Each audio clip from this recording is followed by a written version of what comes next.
Fidel Castro, the legendary leader of the Cuban Revolution, died on November 26 at age 90. His 85-year-old brother Raul Castro has been the Cuban leader since 2008. What is going to happen in Cuba after the death of Fidel? Pravda.ru asked an expert opinion on the subject from the head of the Department of International Relations and Russia's Foreign Policy at the Institute of International Relations, Boris Martinov. Who will come to power in Cuba? No one will give you an exact answer to this question. One has to be an insider at the Politburo of the Cuban Communist Party to be able to predict something. What kind of line will Cuba stick to, anti-American or liberal one?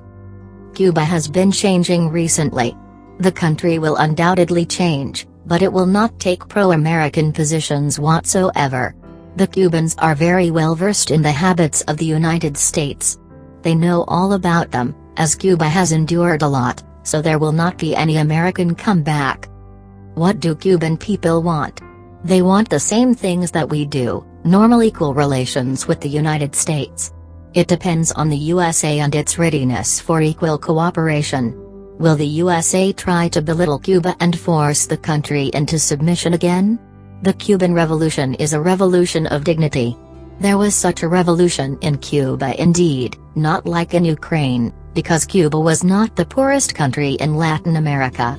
Yet, Cuba was the most humiliated country.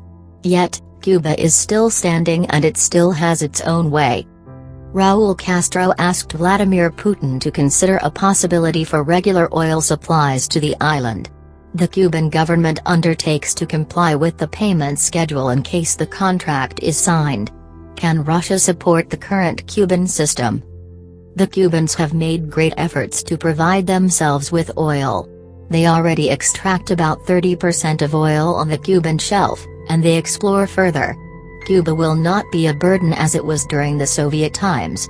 To a certain extent, it was partly our fault, because we had created a specific consumer model in Cuba, which did not pay off. Russia and Cuba have long-standing military relations. The Cuban armed forces are equipped with Soviet and Russian weapons in their entirety. Russia has never stopped military cooperation with Cuba, not even during the hardest periods in history, not even during the 1990s. I think Russia made a big mistake in 2000 when we left the base in Lourdes, so we need to restore those ties. Cuba is a gem of the Antilles. The country has advantageous geopolitical and geostrategic position in the Caribbean Sea. The country has access to the Panama Canal, and Cuba's economic and geostrategic importance will continue rising. Cuba has best ports in the Caribbean. They are 5 ports that can take any types of vessels. Cuba is a tidbit for many, including China. Of course, Russia must not lose what it still has in the island nation. We need to open new horizons of cooperation, in the scientific field, for example. Cuba very well developed biotechnology, pharmaceuticals and medicine. The level of education in Cuba is very high relative to first world countries. The achievements of the Cuban Revolution are just as obvious as its disadvantages: shortage of goods and low living standards.